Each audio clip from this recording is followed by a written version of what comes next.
Hi, my beautiful family. Welcome back to Life-Changing True Stories.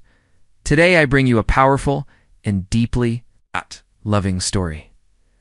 Sophia Torres stood before the cracked mirror in her small bedroom. Smoothing down the emerald green dress her best friend Carmen had lent her that morning, her hands trembled slightly as she applied a touch of lipstick, the cheapest one she could find at the corner store. At 26 years old, she had never been on a real date before, and tonight felt like stepping into a world she had only seen in movies for the past 4 years. Sophia had worked as a housekeeper in the sprawling estate of James Whitfield, one of the wealthiest business owners in Los Angeles. His mansion was a palace of marble floors, crystal chandeliers, and rooms so vast they seemed to echo with emptiness. Sophia knew every corner of that house, every surface she polished until it gleamed, every window she cleaned until it sparkled. But to James, she was practically invisible, just another part of the machinery that kept his life running smoothly. James was always courteous, always polite, but their interactions rarely went beyond a brief good morning or a thank you.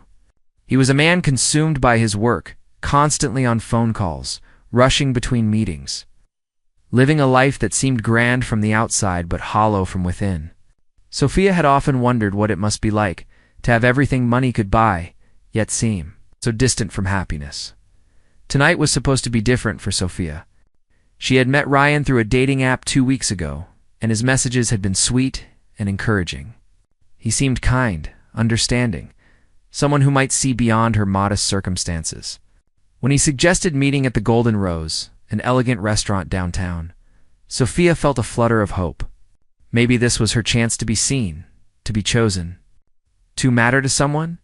She clutched her small purse containing exactly $8. All she had left after paying her rent and sending money home to her mother in San Diego. Carmen had assured her the dress looked beautiful, that Sophia herself was beautiful. But as she made her way to the restaurant in her old car, doubt crept in like cold fog.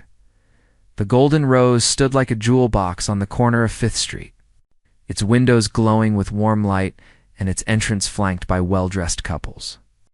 Sophia took a deep breath, stepped out of her car, and walked toward the heavy glass doors. The moment she entered, she felt the weight of eyes upon her. The other diners, dressed in expensive fabrics and dripping with jewelry, seemed to assess her instantly and find her wanting. A waiter approached with a professional smile that did not quite reach his eyes. She told him she was meeting someone, and he led her to a table near the window with a view of the city lights. The table was set for 2 with white linen, gleaming silverware, and a single rose in a crystal vase. Sophia sat down carefully, trying to remember all the etiquette rules Carmen had frantically taught her that afternoon. 8 o'clock came and went. Sophia checked her phone repeatedly, hoping for a message from Ryan explaining his delay. The waiter returned twice, asking if she would like to order, and each time she politely said she was still waiting. Other diners whispered and glanced her way, and Sophia felt herself shrinking under their scrutiny. By 8:30, the truth was becoming impossible to ignore. Ryan was not coming. Sophia felt her throat tighten and her eyes burn with unshed tears. She had been foolish to believe that someone would actually want to be with her. It's foolish to think she could belong in a place like this. At 8:45, her phone buzzed. With shaking hands, she opened the message from Ryan. The words were brief and brutal. "Sorry, but I don't think this will work out. You're not really what I'm looking for. Good luck." The message hit her like a physical blow. Sophia sat frozen, staring at the screen as tears began to slide down her cheeks. She had been rejected before even getting a chance, dismissed as unworthy without a single conversation. The humiliation was suffocating. She needed to leave, to escape before she completely broke down in front of all these strangers. What? Sophia did not know was that across the restaurant, in a quiet corner booth, James Whitfield had been sitting alone for the past hour. His business dinner had been canceled at the last minute. He had decided to stay and have a quiet meal while reviewing some contracts. He had not planned to notice anything beyond his paperwork, but something had caught his attention. A familiar figure in an unfamiliar setting. At first, James had not recognized her. The woman sitting by the window looked elegant and lovely. Nothing like the housekeeper who moved quietly through his home in simple work clothes. But as he looked more closely, recognition dawned. It was Sophia. His Sophia. Except she had never been his, had she? She was just his employee, someone he barely spoke to beyond basic pleasantries. But tonight, seeing her in that green dress, with her dark hair falling softly around her shoulders, James saw her as if for the first time. How had he never noticed how beautiful she was? How graceful her movements, how expressive her eyes. For 4 years, she had been part of his daily life, and he had looked right through her. As James watched, he saw her checking her phone anxiously, saw the hope in her posture gradually deflate into disappointment. He saw the exact moment her phone buzzed, and the devastation that crossed her face as she read the message. Something twisted painfully in his chest. Who would do this to her? Who would be cruel enough to stand up such a remarkable woman? James found himself standing before he even realized what he was doing. His feet carried him across the restaurant toward her table, driven by an instinct to protect, to comfort, to somehow make things right. He had spent years building walls around his emotions, focusing solely on business and success. But seeing Sophia hurt shattered something inside those walls. When he reached her table, Sophia was gathering her purse, preparing to flee. She looked up at him with tear-filled eyes, and the shock on her face was almost comical. "Mr. Whitfield," she whispered, her voice breaking slightly. "Sophia," he said gently, surprised by the tenderness in his own voice. "May I sit down?" She looked confused, embarrassed, as if being caught in this vulnerable moment by her employer was the final humiliation.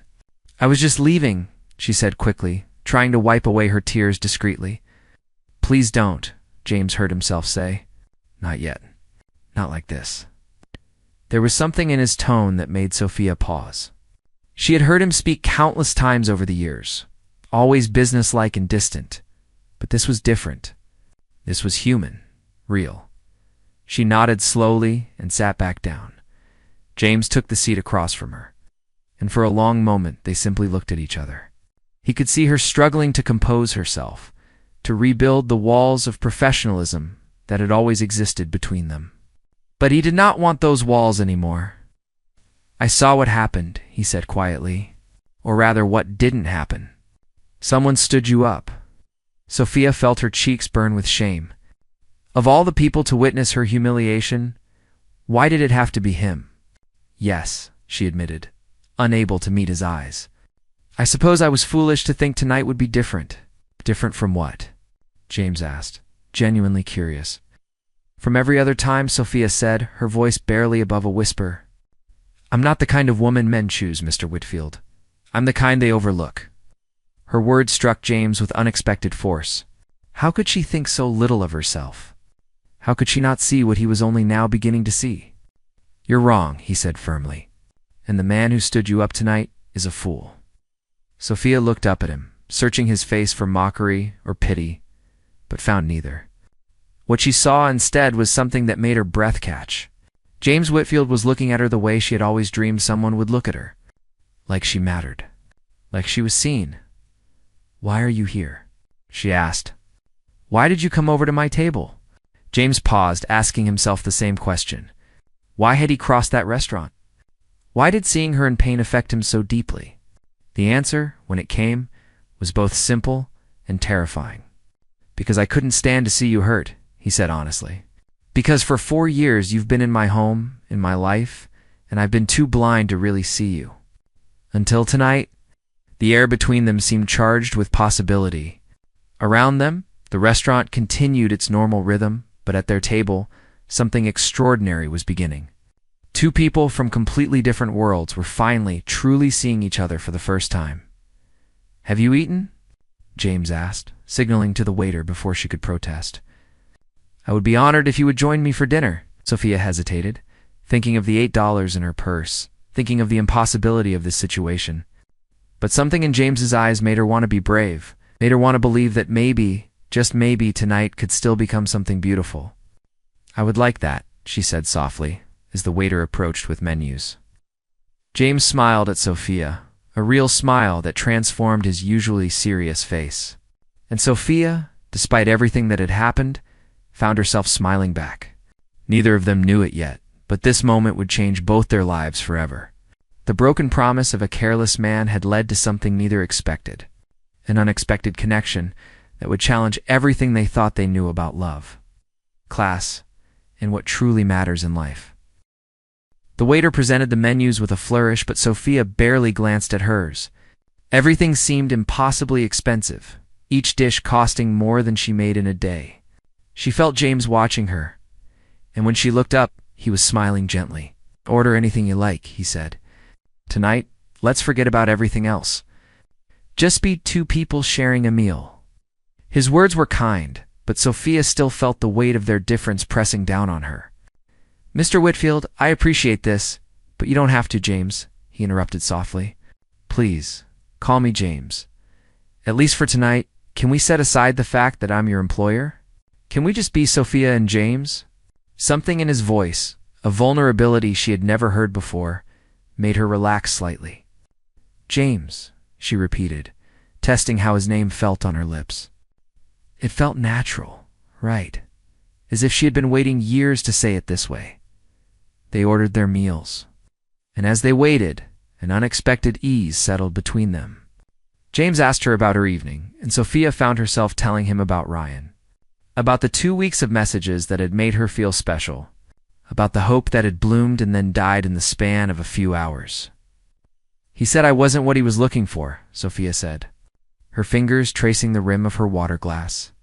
"I think he saw my profile and decided I wasn't good enough. Not educated enough, not successful enough, just not enough." James felt anger rise in his chest, not at Sophia, but at a world that had made her feel this way. "His loss is immeasurable," he said firmly.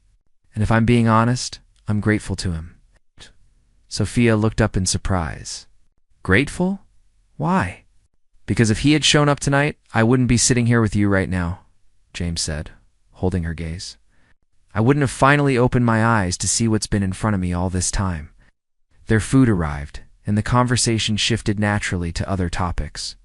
Sophia talked about her childhood in San Diego, about her mother who cleaned houses to put food on the table, about her younger brother who was studying engineering at community college thanks to the money Sophia sent home each month. Her voice filled with warmth when she spoke of her family, and James found himself captivated by her animated expressions, the way her eyes lit up when she talked about the people she loved. "My dream," Sophia confessed, "is to own a small bakery someday. Nothing fancy, just a neighborhood place where people feel welcome. I love baking. It's the one thing that's always brought me joy. Sometimes on my days off, I make pastries and take them to the community center near my apartment." James listened, realizing he knew nothing about this woman who had been part of his daily life for 4 years.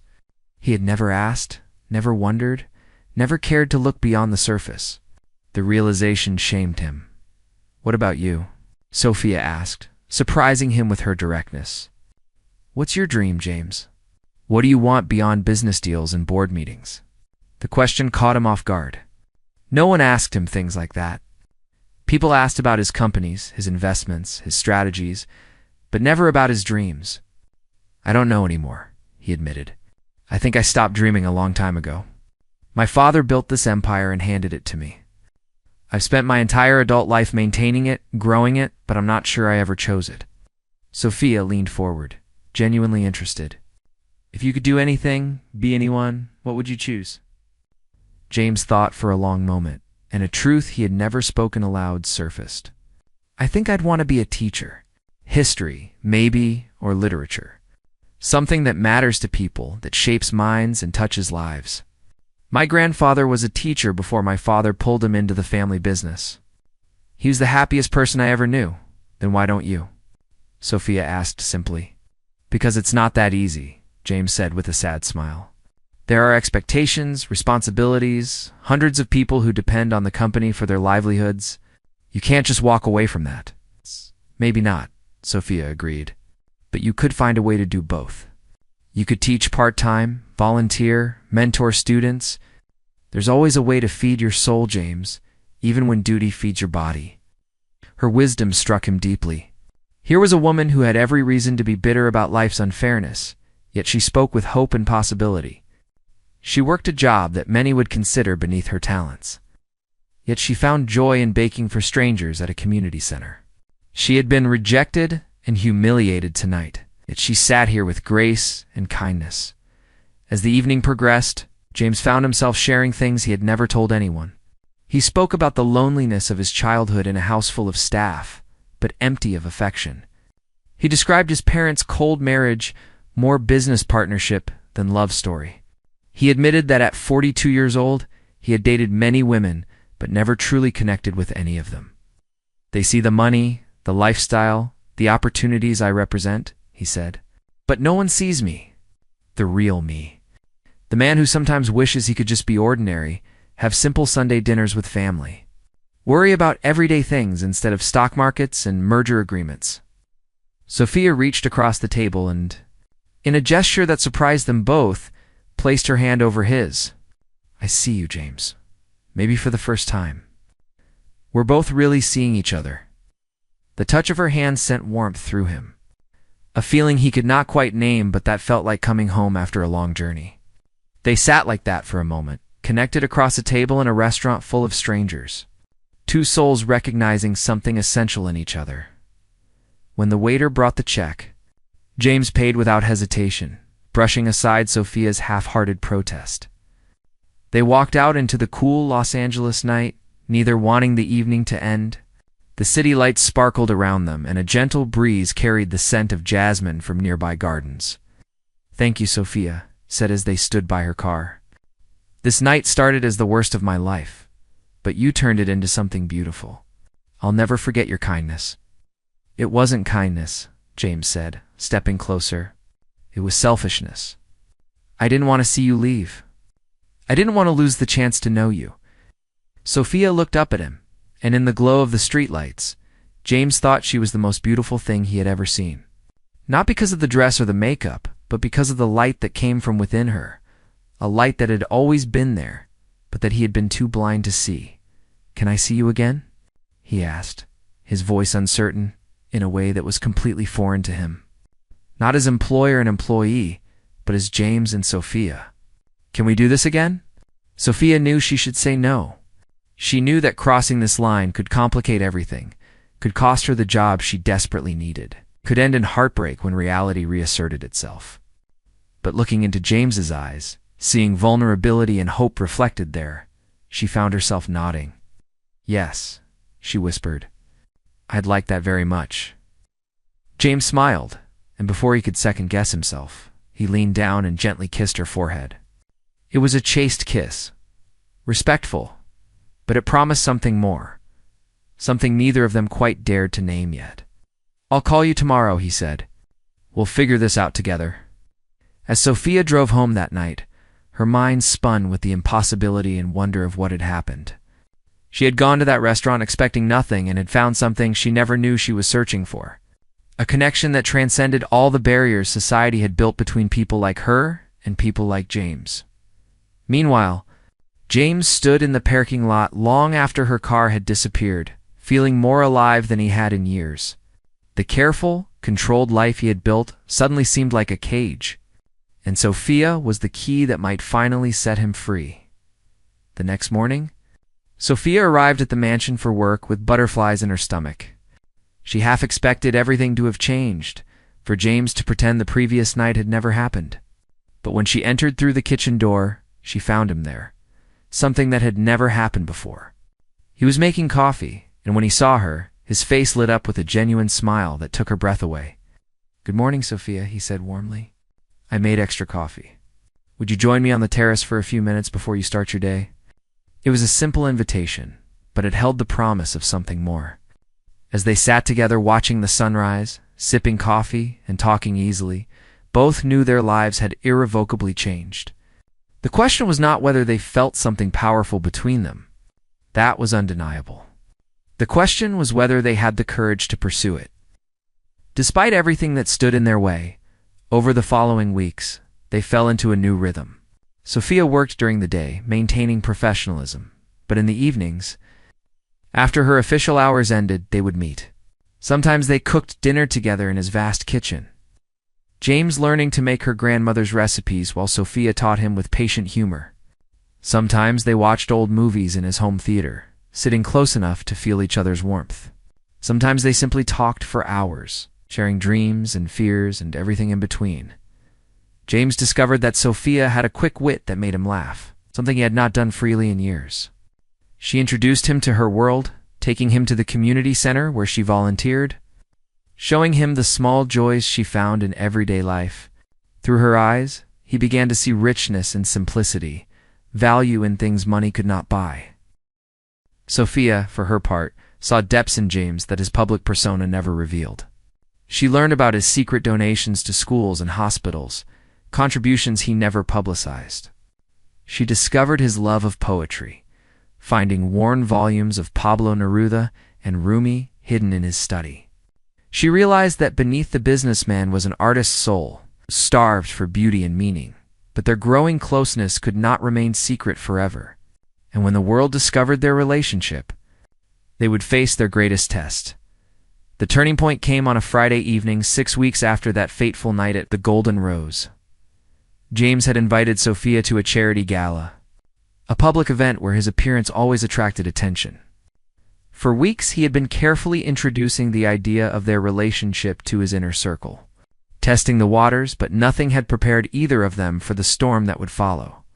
Sophia wore a stunning navy blue gown that James had insisted on buying for her, and when they arrived at the Beverly Hills Hotel together, cameras flashed like lightning. Reporters shouted questions, society matrons whispered behind their champagne glasses, and James felt Sophia's hand tremble in his. "We can leave if you want," he murmured in her ear. "Just say the word." But Sophia straightened her spine and lifted her chin. "No," she said firmly. "I'm tired of hiding.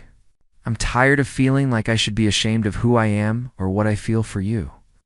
Her courage humbled him. Together, they walked into that ballroom like warriors entering battle, and in many ways, that's exactly what it was. The reactions were immediate and brutal. Eleanor Whitfield, James's mother, cornered them within minutes. Her diamond necklace glittered coldly as she looked Sophia up and down with undisguised contempt. "James, darling," she said in a voice dripping with false sweetness, "who is your little friend?" "Mother," James said with steel in his voice, "this is Sophia Torres. The woman I love." Words hung in the air like a thunderclap. It was the first time James had said them aloud, the first time he had claimed their relationship so publicly, so definitively. Sophia's eyes flew to his face, wide with shock and something that looked like joy. Eleanor's face hardened. "Don't be ridiculous. She's your housekeeper, for heaven's sake. This is some sort of rebellion phase, and it ends tonight." "No, Mother," James said calmly. "What ends tonight is me living according to your expectations instead of my own heart. Sophia is not a phase. She is the most real, most honest, most beautiful thing that has ever happened to me." Other guests were gathering now, sensing drama, their phones undoubtedly recording every word. Eleanor realized she was losing control of the situation and changed tactics. "Think about the family reputation," she hissed. "Think about the business. Your board of directors will never accept this. You're throwing everything away for what? For her?" "Yes," James said simply. "For her, and I'd do it again every single time." Sophia felt tears threatening but refused to let them fall. She would not give these people the satisfaction of seeing her break. "Mrs. Whitfield," she said with quiet dignity, "I understand that you don't approve of me, and I can accept that. But I want you to know that I love your son with all my heart. Not his money, not his status, just him. The man who makes me laugh, who listens to my dreams, who sees me as I truly am. And I think he deserves to be loved that way." Something flickered in Eleanor's eyes. Surprise, perhaps, or recognition. She opened her mouth to respond, but before she could, James's younger sister Amanda pushed through the crowd. Finally, Amanda said with a genuine smile, approaching Sophia and taking her hands, "Someone real. Thank God. I was beginning to think James would end up with another one of those plastic society clones who only wanted his credit cards." The unexpected support shifted the atmosphere slightly. Amanda had always been the rebel of the family, the one who had walked away from the family business to become a social worker. She had felt the same suffocating expectations James had lived under, but the battle was far from over. In the days that followed, the media exploded with the story. Billionaire's Cinderella romance screamed one headline. Whitfield air dates his maid declared another, the word maid dripping with condescension. Online commenters were vicious, some claiming Sophia was a gold digger, others accusing James of exploiting an employee. The pressure came from all sides. The Whitfield family board of directors called an emergency meeting, threatening to remove James from his position as CEO unless he ended the relationship. His mother organized interventions with therapists and lawyers. Business partners distanced themselves, afraid of being associated with scandal. But the most painful attacks came at Sophia from her own community. Some of her friends accused her of betraying her roots, of thinking she was better than them now that she was with a rich man. Women at the community center where she volunteered stopped speaking to her. Anonymous messages called her a sellout, a traitor to her class. One evening, Sophia found James in his study, staring at financial reports with a troubled expression. "The board gave me an ultimatum," he said quietly. "End things with you, or they'll force me out of the company my family spent generations building." Sophia felt her heart crack. She had known this might happen, but hearing it spoken aloud made it real. "Then you should end it," she said, her voice breaking despite her effort to sound strong. "I won't let you lose everything because of me." James stood up and crossed to her in 3 quick strides, pulling her into his arms. "Don't you understand?" he said fiercely. "Without you, I have nothing that matters. That company, that money, that life, it's all empty. You filled a space in my heart I didn't even know was hollow. I'm not giving that up. I'm not giving you up, but your family, your work, everything you've built," Sophia protested. "I haven't built anything," James said. "I've maintained a legacy that was never truly mine. But with you, I can build something real. Something that belongs to us. I don't care if I have to start over. I don't care if we have to struggle. As long as I have you, I have everything." Sophia looked up at him through tears, and in that moment she knew with absolute certainty that this man loved her. Not for what she could give him, not for how she made him look, but for who she was in her deepest self. "I love you," she whispered. "I love you so much it terrifies me." "Then be terrified with me," James said, kissing her with a passion that spoke of commitment and promises. "Let's choose each other every single day, no matter what the world throws at us." The next day, James called a press conference. With Sophia standing beside him, he addressed the cameras and the world. His statement was simple and powerful. "My name is James Whitfield, and I am in love with Sophia Torres. She is not my maid, though she has worked in my home with dedication and grace. She is not my scandal, though many want to make her one. She is my partner, my equal, and the woman I intend to spend my life with. I am stepping down as CEO of Whitfield Industries to pursue a life that honors my truth and my heart. To those who judge us, I say this: you don't know what love is until you find someone who sees you completely and loves you anyway. I found that with Sophia, and no amount of money or prestige could ever compare to that gift." The press conference went viral. Reactions were mixed, but something unexpected happened. People began sharing their own stories of love across social boundaries. Workers who had fallen for bosses, students who had loved teachers, people from different religions and cultures who had found each other despite opposition. The conversation shifted from scandal to inspiration. James's mother eventually came around. Softened by Amanda's persistent advocacy and by seeing the genuine happiness in her son's face. The board replaced him, but James discovered freedom in letting go. He began teaching history at a local community college, finding fulfillment he had never known in the corporate world. He still had wealth from personal investments, more than enough for any life they wanted to build. Sophia opened her bakery with James's support, not his money. She took out a small business loan and worked day and night to make it succeed. The neighborhood embraced her shop, and it became a gathering place for people from all walks of life. James often helped in the mornings before his classes, and regulars loved seeing the former billionaire CEO serving coffee with flour on his shirt. 6 months after that fateful charity gala, James proposed to Sophia in the kitchen of her bakery. Surrounded by the smell of fresh bread and the warmth of ovens, the ring was simple, not the massive diamond his mother had insisted he should buy. but a delicate band with a small sapphire that reminded him of the dress she had worn on their first night together. "Marry me," he said, kneeling on the flower-dusted floor. "Not because of what we were, but because of what we are. Two people who found each other when we weren't even looking, who chose each other when the world said we shouldn't, who built something real from what everyone thought was impossible." "Yes," Sophia said through happy tears. "Yes, 1,000 times yes." Their wedding was small, held in the garden of Amanda's house, attended by the people who truly mattered. Sophia's mother cried throughout the ceremony, not from sadness but from joy at seeing her daughter so loved. James's mother surprised everyone by embracing Sophia warmly, whispering an apology for her initial cruelty. As they danced their first dance as husband and wife, James held Sophia close and whispered, "Thank you for teaching me what really matters." "Thank you for seeing me," Sophia whispered back. And in that garden, surrounded by loved ones under a sky full of stars, two people who should never have met, who came from worlds that were never supposed to touch, proved that love recognizes no boundaries when it's real, that sometimes the greatest treasures are found in the most unexpected places, that being seen, truly seen, by another person is worth more than all the wealth in the world. Their story did not end with that wedding, of course.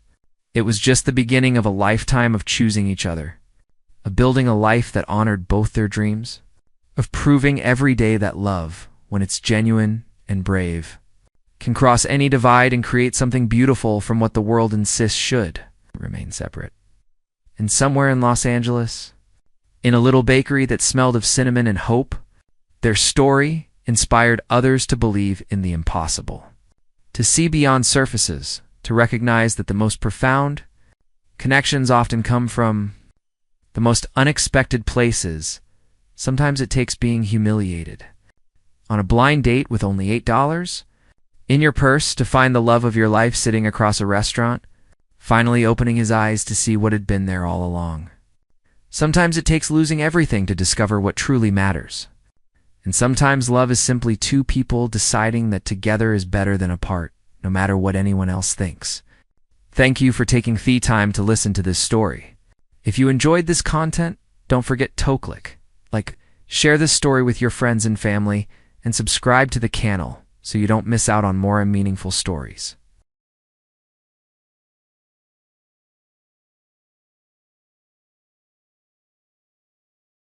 Elena Rivera smoothed the silk fabric of her emerald evening gown for what felt like the 100th time that evening.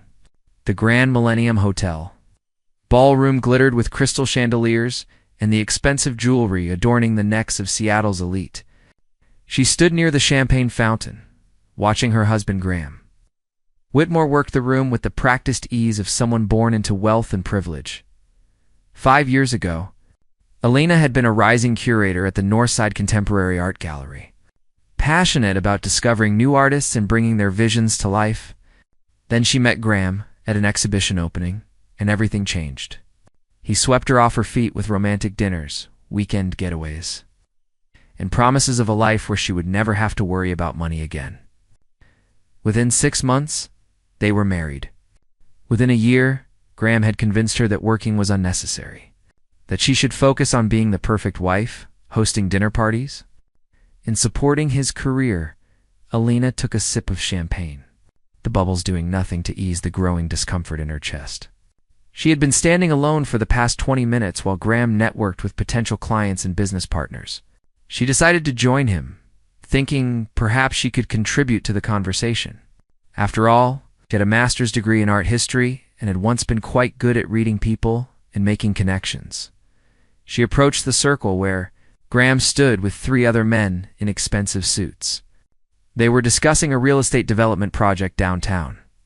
Elena recognized one of the men as Lawrence Bennett, a prominent developer whose wife collected contemporary art. She had actually helped Mrs. Bennett acquire several pieces years ago. "Graham," she said softly, touching his arm. "Mr. Bennett, it is wonderful to see you again. How is Patricia? I heard she just opened a private gallery space in your Belltown building." Graham's body went rigid. His jaw clenched in that way Elena had learned to recognize over the years. The way that meant she had done something to displease him. Lawrence Bennett smiled politely, clearly not remembering her, which stung more than she expected. Before she could say anything else, Graham turned to her with a smile that did not reach his eyes. His hand gripped her elbow firmly, painfully. "Darling, why don't you go check on the silent auction items? I think you mentioned wanting to bid on something."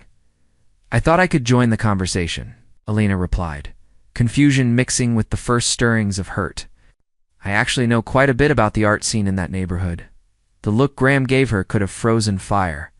Then he leaned in close, his voice low enough that only she could hear, but his words cut through her like shattered glass.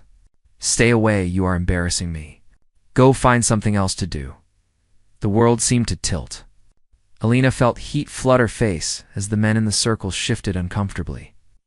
Clearly having heard enough to understand what was happening, one of them, a younger man with kind eyes, looked away as if to give her privacy in her humiliation. But there was no privacy, not really. Several other guests had noticed the exchange. Alina could feel their eyes on her, some pitying. Others merely curious about the drama unfolding. She stepped back, pulling her arm from Graham's grip. Her throat felt tight, but she refused to cry. Not here, not in front of all these people. Without a word, she turned and walked away, her heels clicking against the marble floor with each measured step. She did not run. She would not give anyone the satisfaction of seeing her completely fall apart. Alina found refuge near the floor-to-ceiling windows overlooking the city. Seattle sparkled below, thousands of lights representing thousands of lives, all of them suddenly seeming more appealing than her own. She pressed her fingertips against the cool glass, trying to ground herself, trying to remember how to breathe normally. How many times had this happened? How many times had Graham dismissed her, diminished her, made her feel small? She had made excuses for years. He was stressed from work. He was worried about appearances. He was protecting his business relationships. But standing there, looking at her reflection in the window, a beautiful woman in an expensive dress who felt absolutely worthless, Alina finally admitted the truth to herself. This was not about stress or appearances. This was about control, and she had given him complete control over her life. Behind her, she heard women talking, their voices carrying in that way people's voices do when they think they are being discreet, but really are not. That is Graham Whitmore's wife. Poor thing, he treats her like an accessory. I heard he has a mistress in Portland, young associate at his firm. Everyone knows except her, apparently. Elena's hands trembled. She turned slightly and saw the two women, both dripping in diamonds, both wives of Graham's colleagues. They noticed her looking and had the grace to appear embarrassed before moving away. But the damage was done. The words hung in the air, confirming what Elena had suspected but been too afraid to acknowledge. She made her way to the ladies' room, needing a moment alone to process everything crashing down around her. The bathroom was all marble and gold fixtures, designed to make wealthy women feel pampered. Alina stared at herself in the mirror. Her makeup was still perfect. Her hair was still elegantly styled. Her dress probably cost more than some people made in a month. But inside, she felt hollow, carved out, got a beautiful empty shell. The door opened and an older woman entered, someone Alina vaguely recognized from previous events. The woman paused, taking in Elena's expression with surprising insight. "My dear," she said gently, "whatever you are thinking about doing, do it. Life is far too short to spend it making yourself smaller for a man who cannot see your worth." Alina met the woman's eyes in the mirror. "How did you know?" "Because 30 years ago, I stood exactly where you were standing," the woman replied. "I stayed. I regret it every single day. Don't make my mistake." After the woman left, Alina remained in the bathroom for several more minutes, something crystallizing inside her. She thought about the girl she used to be, the one who spent hours in galleries, who could talk for days about the interplay of light and shadow in a painting, who had dreams and ambitions and fire. What had happened to that girl? When had she traded her identity for the false security of Graham's money and status? Alina pulled out her phone and called her younger sister, Monica, the only family member she had maintained close contact with after her marriage. Monica answered on the second ring. "I need a place to stay tonight," Lena said simply. Monica did not ask questions, did not hesitate. I will be there in 20 minutes. Where are you? The Grand Millennium. I will wait outside. Alina walked back into the ballroom one last time. Graham was still networking, still smiling, still playing the role of the successful businessman. He glanced her way briefly, and she saw the flicker of annoyance in his eyes, probably expecting her to apologize for earlier. Instead, she held his gaze for a long moment, then turned and walked toward the exit. She left her coat behind. She left the expensive purse Graham had given her for their anniversary. She left behind 5 years of pretending, of shrinking, of losing herself piece by piece. The cool Seattle air hit her face as she stepped outside, and despite everything, despite the pain and humiliation and fear of what came next, Alina felt something she had not felt in years. She felt free. Monica pulled up in her modest sedan 30 minutes later, and Alina climbed in without looking back at the gleaming hotel behind her. Her sister reached over and squeezed her hand. You okay? No, Alina admitted. But I will be. That night, sleeping on Monica's couch in her small apartment, Alina made a decision. She would not go back. She would not accept Graham's apologies or excuses or promises to change. She had spent 5 years of her life being someone's embarrassment. It was time to remember who she was before Graham Whitmore. More importantly, to discover who she could become without him. The next morning, Lena woke early and sent Graham a text message. 3 simple words that felt like reclaiming her entire existence. I want a divorce. His response came within minutes. Full of anger and disbelief. You are overreacting. Come home and we will talk about this. But Alina did not respond. She blocked his number, then called a divorce attorney her sister recommended. The woman's voice on the phone was warm and professional. Tell me your story, the attorney said, and for the first time in 5 years, Alina did. She told the truth about her marriage, about the isolation, the control, the constant diminishment of her worth. She cried as she spoke, but they were not tears of weakness. They were tears of release, of finally acknowledging what she had endured, of choosing herself for the first time in far too long. The road ahead would not be easy. Alina had no job, limited savings of her own, and would have to rebuild her entire life from the ground up. But as she sat in Monica's tiny apartment, drinking cheap coffee and making plans, she felt more alive than she had in years. Graham Whitmore had told her to stay away because she embarrassed him. He was about to learn that the woman he had tried so hard to diminish was far stronger than he ever imagined, and his humiliation of her would become the catalyst for her greatest transformation yet. 3 months had passed since Alina walked out of the Grand Millennium Hotel, and her life looked nothing like it had before.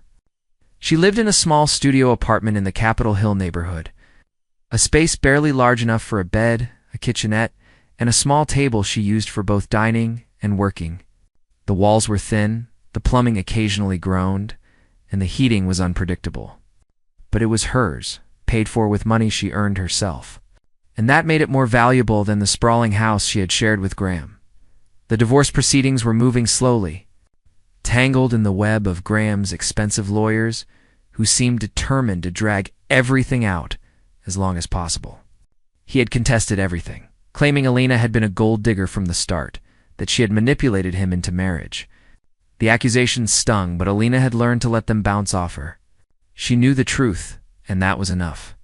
Finding work had been harder than she expected. 5 years away from the art world felt like a lifetime. Galleries wanted current experience, references from recent positions, proof that she was still connected to the contemporary art scene. After dozens of rejections, Alina had almost given up when she walked past a small gallery tucked between a bookstore and a coffee shop on a rainy Tuesday afternoon. The space was modest. Nothing like the prestigious galleries where she had worked before, but something about it called to her.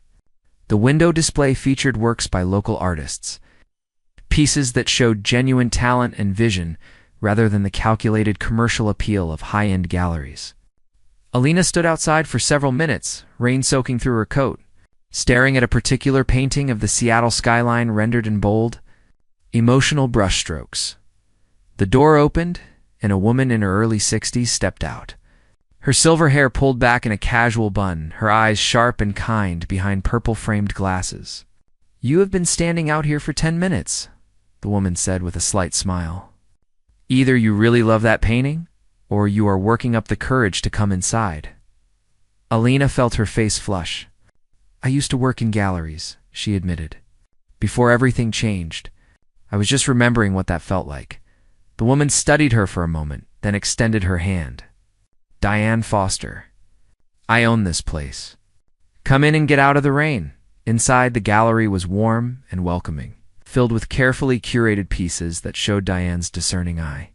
Alina found herself relaxing as Diane made tea, and they talked about art. About the challenges of running an independent gallery. About the importance of supporting emerging artists rather than just chasing trends and profits. "I had a young woman helping me," Diane said after an hour of conversation, "but she just got accepted into a graduate program in New York. Left 2 weeks ago. I have been drowning in paperwork and inventory management ever since." "You looking for work?" Alina's heart jumped. "I have not worked in 5 years. My references are outdated." "I would understand if that is a problem." Diane waved a dismissive hand. "I care about passion and knowledge, not gaps in employment. Life happens. What matters is where you are now. Can you start Monday?" That is, Alina found herself back in the world she loved. The pay was modest, barely enough to cover her rent and basic expenses, but Alina did not care. She was working again, using her mind, contributing something meaningful. Diane treated her with respect, valued her opinions, and gave her increasing responsibility as the weeks passed. It was on a Thursday afternoon. 6 weeks after Alina started at the gallery, the Julian Cross walked through the door. He was tall, probably in his late 30s, with dark hair that had a tendency to fall across his forehead and intelligent gray eyes that took in every detail of the space. He wore well-tailored clothes that suggested success without ostentation, and he moved with quiet confidence. Alina was arranging a new display when he entered. She looked up, offering her professional smile. "Welcome to the Foster Gallery. Please let me know if you have any questions." Julian paused in front of a large, abstract piece. One of Alina's personal favorites by a young artist named Trevor Huang. He studied it for several minutes, its expression thoughtful. "This is interesting," he said finally.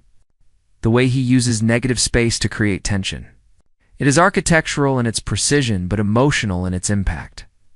Alina moved closer, pleased that someone else saw what she saw in the work. Exactly. Trevor trained as an engineer before.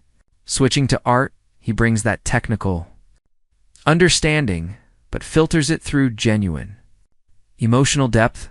Julian turned to her, and something in his expression made Alina's breath catch.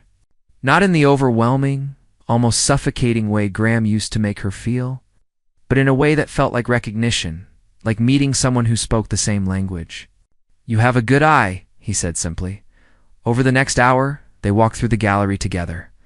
Julian asked thoughtful questions, and Alina found herself opening up about the artists, the creative process, the stories behind the pieces. When Diane emerged from her office and saw them talking, she caught Alina's eye with a knowing smile. Julian finally stopped in front of a series of watercolors, depicting urban landscapes. "I am actually here on business," he admitted. "I am an architect. My firm is completing a new mixed-use building downtown, high-end residential, with commercial space on the ground floor. We are looking for art to incorporate into the public spaces. Something that feels connected to Seattle, that speaks to both innovation and tradition." Alina felt her pulse quicken. "That is exactly what we specialize in.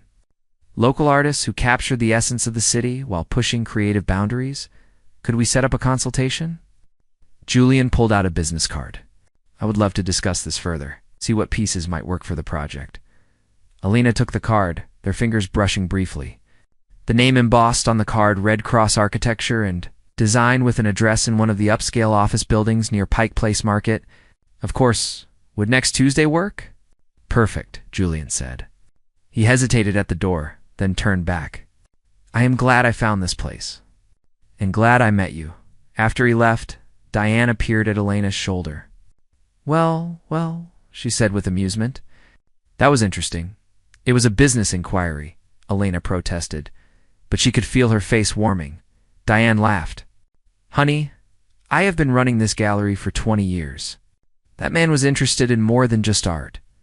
The consultation on Tuesday turned into a 3-hour discussion over coffee. Julian brought his design partner, a sharp woman named Rachel Kim, and together they explored ideas for integrating art throughout the building. But Elena noticed that Julian's attention kept drifting to her, and several times their eyes met across the table with an intensity that had nothing to do with commercial art installations. Over the following weeks, Julian found reasons to stop by the gallery, sometimes with legitimate questions about the project, sometimes just to see what new pieces had arrived, sometimes Elena suspected, just to see her. He was different from Graham in every way. Where Graham had been commanding and controlling, Julian was collaborative and curious. Where Graham had dismissed her opinions, Julian actively sought them out. Where Graham had made her feel small, Julian made her feel seen. It was terrifying. One evening, Selena was closing up the gallery. Julian appeared at the door just as she was locking it. I was hoping to catch you, he said, slightly out of breath, as if he had been hurrying. I know this might be forward, but would you have dinner with me? Not about the project, just dinner. Elena froze, her hand on the key. Julian, I appreciate the offer, but I am in the middle of a messy divorce. My life is complicated right now, and I am not sure I am ready for anything beyond professional. I understand, he said gently, and I am not trying to rush you into anything. But Elena, I enjoy talking with you. I enjoy being around you. We could just have dinner as friends. No pressure, no expectations. She wanted to say yes. She wanted it so much it scared her. But the wounds from Graham were still fresh, and the idea of trusting someone again felt impossible. I need time, she said quietly. Take all the time you need, Julian replied. But I hope you know that I see you, Elena, not as someone to control or diminish, but as someone extraordinary. Before she could respond, he walked away, leaving her standing in the doorway with tears in her eyes and hope warring with fear in her chest. The decision was taken out of her hands. 2 weeks later, when Graham showed up at the gallery, Elena was alone, Diane having left early for a doctor's appointment. She looked up from the inventory she was organizing to find her soon-to-be ex-husband standing in the doorway, and her entire body went cold. Graham looked thinner than she remembered, with dark circles under his eyes that suggested he was not sleeping well, but his expression was the same mixture of arrogance and entitlement she knew so well. We need to talk, he said without preamble. We have lawyers for that, Elena replied, keeping her voice steady despite her racing heart. You should not be here. 5 years of marriage, and you cannot give me 5 minutes? Graham moved into the gallery, and Elena instinctively stepped back. I made a mistake, Elena. I see that now. Come back home, and we can work through this. Elena stared at him, amazed that he truly believed she would consider it. You humiliated me in public. You treated me like I was nothing for years. And now you want me back because what? Because you realized you miss having someone to control? That is not fair, Graham said, anger flashing in his eyes. I gave you everything. That beautiful home, expensive clothes, a lifestyle most women would kill for. You gave me things, Elena corrected, but you never gave me respect. You never gave me partnership. You never even really saw me as a person. Graham's jaw clenched. I heard you were working in some little gallery now, barely making minimum wage. You are living in a dump in Capitol Hill. You threw away everything we had for this. I threw away a prison, Elena said firmly, and I found myself. You will regret this, Graham said coldly. When your little art project fails and you are struggling to pay rent, remember that I offered to take you back. Get out, Elena said, her voice shaking but strong. Get out now, or I call the police. Graham stared at her for a long moment, then turned and left without another word. Elena waited until she heard his car pull away before her legs gave out, and she sank into the chair behind the desk. Trembling from the confrontation, that was when Julian walked in, stopping short when he saw her face. Elena, What happened? She looked up at him, this man who had shown her nothing but kindness and respect, and something inside her broke open. Graham was here, she said, and suddenly she was crying, all the fear and anger and residual pain pouring out. Julian crossed the space in 3 strides and pulled her into his arms. She stiffened at first, then relaxed into the embrace, letting herself be held, letting herself feel safe. "I am sorry," he murmured against her hair. "I am so sorry you had to go through that." They stood like that for several minutes, and Alina realized something profound. She was not afraid anymore, not of Julian, not of opening her heart again, not of the possibility that someone might actually love her the way she deserved to be loved. When she pulled back, looking up into Julian's concerned face, she made a decision. "That dinner offer," she said softly. "Is it still open?" Julian's face broke into a smile that reached his eyes. "Absolutely," as Alina locked up the gallery that night. With plans to meet Julian at a small Italian restaurant the following evening, she felt something she had not felt since the night she left Graham. She felt hope, real and tangible and full of possibility. Her ex-husband had tried to break her, to make her regret choosing herself. Instead, she was building a life that was authentic and meaningful. Surrounded by people who valued her, Graham had told her she would regret leaving. But standing there in the cool evening air, thinking about the dinner tomorrow and the man who saw her for who she truly was, Alina knew the only thing she regretted was not leaving sooner. 6 months after that first dinner with Julian, Alina's life had transformed in ways she never could have imagined. The small studio apartment was still home, but now its walls were covered with her own artwork. Pieces she had started creating again after years of suppressing that part of herself. Julian had encouraged her to pick up a brush, reminding her that she was not just a curator, but an artist in her own right, and slowly, tentatively, she had begun to paint again. The relationship with Julian had unfolded naturally, without pressure or demands. He respected her boundaries, celebrated her independence, and seemed genuinely interested in who she was as a person rather than what she could do for him. They spent evenings talking about art and architecture, mornings walking through Pike Place Market, weekends exploring the islands around Seattle. With Julian, Alina learned what partnership actually meant, what it felt like to be with someone who wanted to build something together rather than mold her into a convenient accessory. The art installation at Julian's building had been a tremendous success. Alina had curated a collection that perfectly balanced the building's modern aesthetic with deeply rooted connections to Seattle's culture and history. The project had brought significant attention to the Foster Gallery, and Diane had been fielding inquiries from other developers and businesses interested in similar collaborations. It was a crisp October morning when Diane called Alina into her office with an unusual expression on her face, somewhere between excited and emotional. Alina sat down, concerned. "Is everything okay?" Diane smiled, her eyes glistening slightly. "More than okay. Alina, I have been thinking about this for a while now, and the success of the Cross project confirmed what I already knew. You have incredible vision and talent. You understand art and business in a way that is rare." Alina waited, not sure where this was going. "I am getting older," Diane continued. "My husband wants us to travel, to enjoy our retirement while we still can. I have been looking for the right person to take over the gallery, someone who would honor what I built while bringing fresh energy and ideas." She paused, then smiled. "I want that person to be you, Alina. I want to sell you the gallery." Alina felt the room spin slightly. "Diane, I do not have that kind of money." The divorce settlement was not generous. "Graham made sure of that, I know," Diane said gently.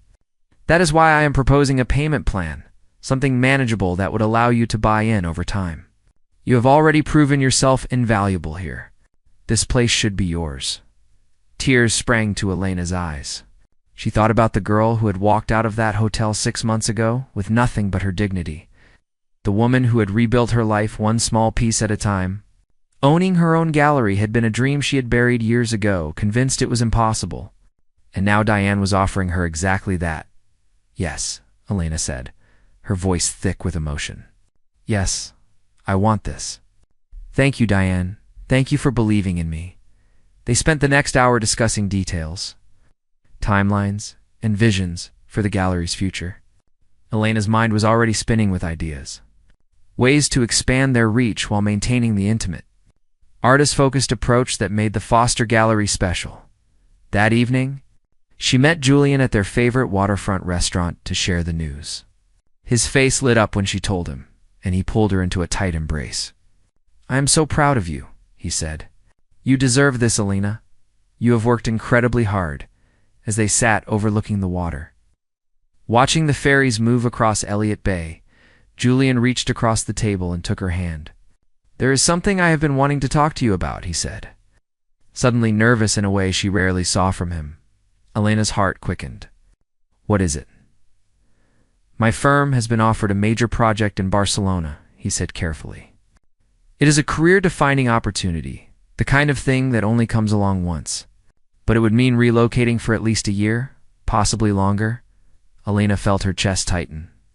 Barcelona, a year. The old fears started creeping in, the ones that whispered that she was not enough, that he would leave, that happiness was always temporary. Julian squeezed her hand. "I told them I needed time to think about it because the most important thing in my life is sitting right here." He looked directly into her eyes. "Come with me, Elena. We could make it an adventure. You could explore the European art scene, make connections, gain inspiration for the gallery, and we would be together." She pulled her hand back, overwhelmed. "Julian, I just got the gallery. I cannot just leave." "I know," he said quickly, "and I would never ask you to give up your dream. That is why I am still deciding. If you want to stay, I will turn down the project. You are more important than any building I could design." Elena stared at him, stunned. "You would give up a career-defining opportunity for me?" "In a heartbeat," Julian said simply, "because unlike your ex-husband, I understand what really matters. Success means nothing if I do not have you to share it with." The words broke something open inside Elena, the last remaining wall she had built around her heart. Julian was offering her a choice, not an ultimatum. He was willing to sacrifice for her the way she had once sacrificed for Graham. Except Julian was doing it out of love and respect rather than control. "What if," Elena said slowly, thinking it through as she spoke, "what if we found a way to do both?" Diane mentioned wanting to travel during her transition period. "What if I spent 6 months in Barcelona with you, using that time to build international connections for the gallery, and 6 months here managing things directly? We could make it work if we are both willing to compromise." Julian's face broke into that smile she loved, the one that made his whole face light up. "You would really consider that? For you? For us?" "Yes," Elena said, and realized she meant it. "You have shown me what real partnership looks like, Julian. It is not about one person sacrificing everything. It is about both people finding ways to support each other's dreams." They spent the rest of the evening planning, excitement building as they discussed the possibilities. For the first time in her adult life, Elena was making decisions based on what she wanted, not what someone else expected of her. And she was doing it with a partner who celebrated her choices rather than controlled them. The peace did not last long. 2 weeks later, Elena was at the gallery late on a Friday evening, working on plans for a major exhibition featuring emerging Pacific Northwest artists. The show would be her first major project as the gallery's new owner, and she wanted everything to be perfect. She was so focused on her work that she did not hear the door open or notice anyone enter until a familiar voice made her blood run cold. "Working late again, I see. Always so dedicated." Elena's head snapped up. Graham stood in the gallery entrance, and something about his posture, the way he held himself, set off alarm bells in her head. "What are you doing here, Graham?" "We have a restraining order." "A restraining order that expires next week," he corrected, moving further into the space. "I heard some interesting news. You are buying this place." Quite the step up from assistant. His tone was mocking, but Elena could hear something else underneath. Bitterness, jealousy, maybe even desperation. "Get out, Graham. I have nothing to say to you, but I have something to say to you," he continued, ignoring her demand. "I heard about your little European adventure too. Jetting off to Barcelona with your architect boyfriend? Must be nice, trading up to someone with even more money than me." Alina stood, anger replacing her initial fear. That is what you think this is about? Money? I left you because you treated me like garbage, Graham. I am with Julian because he treats me like a person. Graham's expression darkened. You made me look like a fool, Alina. Do you know what people say?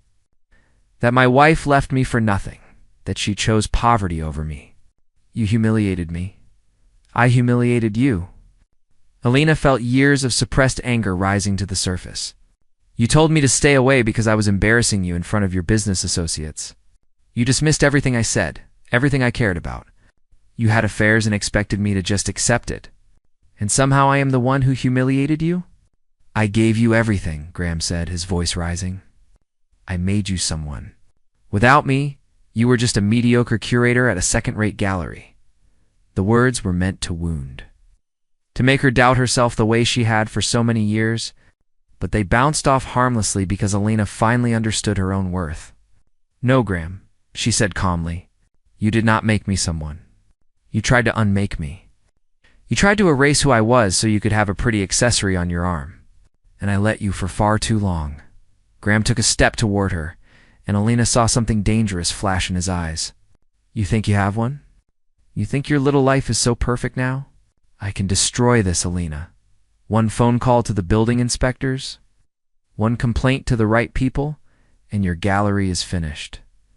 Before Alina could respond, the gallery door opened again. Julian walked in, followed by 2 police officers. Alina had texted him when she first saw Graham, a precaution they had set up after the last unwanted visit. Everything okay here? One of the officers asked, his hand resting casually on his belt. Graham's face went white as he realized he had been caught. I was just leaving, he said quickly. Not yet, the officer replied. We received a report of harassment in violation of a protective order. Sir, I need you to step outside. As the officers escorted Graham out, he turned back to look at Alina one last time. She expected to see anger or threats, but instead, she saw something that looked almost like regret. Like he was finally realizing what he had lost. But it was too late for regret, too late for apologies. That chapter of her life was closed. After Graham was gone, and the police had taken her statement, Julian wrapped his arms around Alina. She leaned into him, feeling safe and protected but also strong in her own right. I am sorry you had to deal with that, he said softly. Alina shook her head. No, I needed that. I needed to face him one more time and realize that his words do not have power over me anymore. He is just a bitter man who destroyed something good because he could not see its value. Over the next 2 months, Alina threw herself into preparing for the exhibition. She worked with 8 emerging artists, helping them refine their presentations, telling their stories, creating a cohesive show that was both visually stunning and emotionally resonant. Julian supported her every step of the way, offering opinions when asked but never trying to take over, celebrating her decisions, reminding her to eat and sleep when she got to. It's absorbed in the work. The night of the opening arrived with perfect autumn weather. The gallery had been transformed, with carefully placed lighting that made each piece shine. Local press had been invited. Art collectors, other gallery owners, and most importantly, the artists themselves, along with their friends and families. Alina stood near the entrance in a simple black dress, greeting guests as they arrived. She felt nervous, but also exhilarated, more alive than she had felt in years. Diane arrived first, beaming with pride. This is incredible, Alina. You have truly made this space your own, as the gallery filled with people. Alina moved through the crowd, introducing artists to potential buyers, answering questions, facilitating connections. She was in her element, doing exactly what she was meant to do. Julian stayed close, but not hovering. And several times she caught him watching her with an expression of pure admiration. About an hour into the event, Alina was talking with a journalist from a local arts magazine when she saw him. Graham stood just inside the entrance, not causing a scene, just watching. Their eyes met across the room, and Alina excused herself from the conversation. She walked over to him, her head held high. You should not be here, Graham. He looked around the gallery, taking in the crowd, the artwork, the obvious success of the evening. I know, he said quietly. I just wanted to see it. To see what you built. Elena crossed her arms, waiting. I was wrong, Graham said. What? And for once there was no arrogance in his voice, just tired honesty. About everything. I had something precious, and I threw it away because I was too stupid and proud to see what was right in front of me. You were never the embarrassment, Elena. I was. It was the apology she had once dreamed of hearing, but now it came too late and mattered too little. I appreciate you saying that, Elena replied calmly, but it does not change anything. You taught me what I do not want in a partner, and in a strange way, I should thank you for that. Leaving you was the best decision I ever made. Graham nodded slowly, acceptance finally settling over his features. You look happy. Really happy I am, Elena said simply. Now please leave. This is my night, and I do not want you here. He turned to go, then paused. For what it is worth, he is a lucky man. Whoever he is, his name is Julian, Elena said, and I am the lucky one. After Graham left, Elena returned to the gallery floor, shaking off the encounter. Julian appeared at her side immediately. You okay? Perfect, she said, and meant it. Just closing an old door. The evening was a tremendous success. 4 pieces sold that night with several more inquiries. Critics praised the show. Collectors exchanged business cards, and the artists glowed with the recognition they deserved. As the crowd finally thinned and the last guests departed, Lena stood in the center of her gallery, exhausted but triumphant. Julian came up behind her, wrapping his arms around her waist. Proud of yourself? He asked incredibly. Elena admitted, leaning back against him. I did this, Julian. I actually did this. You did, he agreed. And this is just the beginning. He turned her to face him, and there was something in his expression that made her heart skip. Elena Rivera, he said softly, you are the strongest, most talented, most remarkable woman I have ever known. Watching you tonight, seeing you in your element, I fell in love with you all over again. Julian, she started, but he pressed a gentle finger to her lips. Let me finish. These past months with you have been the happiest of my life. You challenge me, inspire me, make me want to be better. And I know we have Barcelona coming up, and the future is full of unknowns. But there is one thing I am absolutely certain about. He reached into his pocket and pulled out a small velvet box. And Elena's breath caught. I love you, Elena. Not because of what you can do for me, or how you make me look to others, but because of who you are. Your kindness, your passion, your resilience, your incredible heart. Will you marry me? Elena looked at the ring, then at Julian's face, then around at the gallery that represented everything she had built from the ashes of her old life. A year ago, she had been someone's embarrassment, someone's discarded possession.